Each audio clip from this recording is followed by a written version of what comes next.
Прежде чем объединяться, и для того, чтобы объединиться, мы должны сначала решительно и определенно размежеваться. Владимир Ильич Ленин. Вождь мировой революции, конечно, тот еще иблис, который уничтожил миллионы людей ради достижения своей цели. И он, конечно, не может служить для нас примером или ориентиром.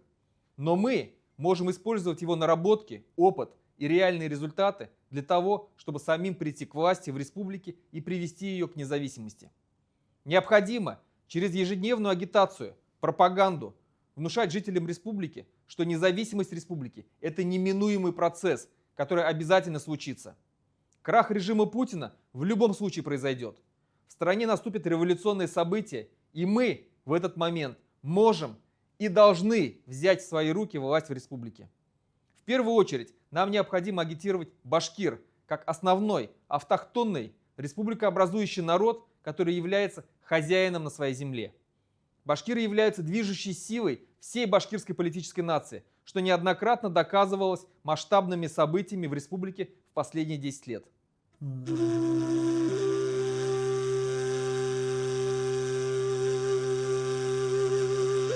Культуру башкирского народа московская власть подчинила своим интересам.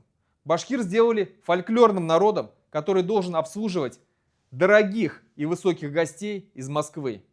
Их должны встречать ряженые башкиры с чак-чаком и кумысом, сыграть им на курае и станцевать перед ними с самоваром на голове. Это то, что оставили нам, башкирам, в культуре. Любая попытка через свою культуру рассказать о своем трагическом прошлом, о тех бедах и лишениях, что пришлось пережить нашему народу, как тут же включается цензура Москвы, и все эти попытки блокируются. Так, например, указом из Москвы в 2021 году с репертуара был снят спектакль Стерлитамакского государственного башкирского драматического театра «Сказ о Кисябеке», где рассказывалась история XVIII века, основанная на реальных событиях. Кисябека Байрасова, башкирская женщина, жившая, согласно архивным данным, в 1679-1739 годах. После участия в башкирском восстании она была насильственно крещена в Екатеринбурге и обращена в крепостные. После 3 попыток бегства и возвращения в ислам она была заживо сожжена на центральной площади Екатеринбурга. Москве невыгодно рассказывать о том, как она угнетала башкир. Эти исторические моменты она скрывает от нас, а когда об этом говорим мы, то затыкает нам рот. В 2015 году в Национальном музее Башкортостана организовали выставку, посвященную миссии АРА в голодающей Башкирии. Но уже на следующий день позвонили из Москвы и заставили закрыть выставку. Эта американская организация АРА организовала помощь продовольствием, продуктами питания и медикаментами в Башкирии во время голодомора Зураслык в 1921 году.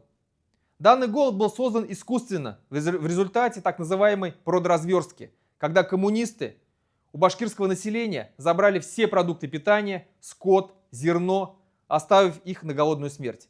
В 1921 году, по данным историков, голодало 89% населения Башкирской республики, а погибло от голода более 700 тысяч башкир. Именно эта американская организация АРА под руководством полковника Уолтера Белла спасла башкир от полного исчезновения.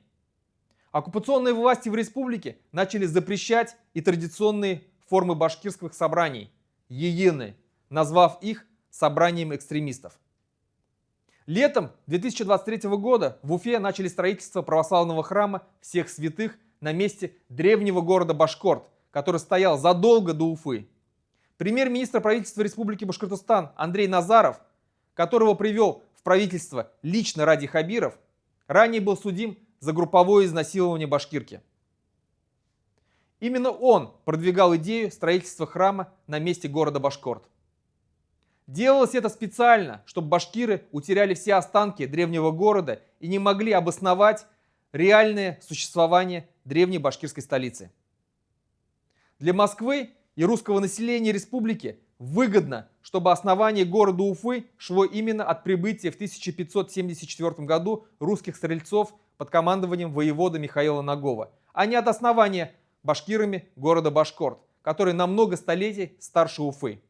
Этого и добиваются власти Москвы, чтобы башкиры забыли свою настоящую культуру и историю, потому что выгодно управлять народом, который оторван от своих корней и использует культуру оккупантов. Сегодня оккупационные власти вовсю вовлекают башкир в празднование православной Пасхи, языческого праздника Масленица, прививают привычку купаться в прорубях на крещение. Им нужно, чтобы башкиры забыли о своей культуре и приняли русскую культуру.